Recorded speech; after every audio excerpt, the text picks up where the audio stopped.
অরোরাও আজ ভয় পায় আমায় দেখে। ভীষণতার ঝড় মনের অরণ্যকে রূপ দেয় দাবানলে। সেই আধারে রিক্তের শূন্যতা ভরায় আবেগের অপূর্ণতা। তোমার রাজ্যে আমার যে গহীন বিস্তার ছিল, তা তোমারই অবহেলায়, তোমারই অলক্ষ্যে কাঁদে। কান্না তো নিত্যদিনের সঙ্গী, দুর্বলতার বহিঃপ্রকাশ, শাশ্বত চিন্তা, আর চিন্তার ঊর্ধ্বে অমানবিক আচরণ। সইতে হয়েছিল নীরবে নিবৃত্তে, নিজেকে অঞ্জলি দিয়ে সুখের ধারায়।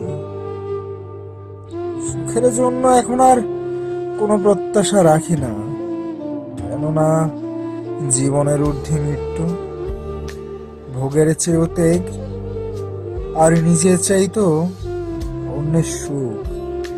এই তো জীবনের মহৎ ধারা।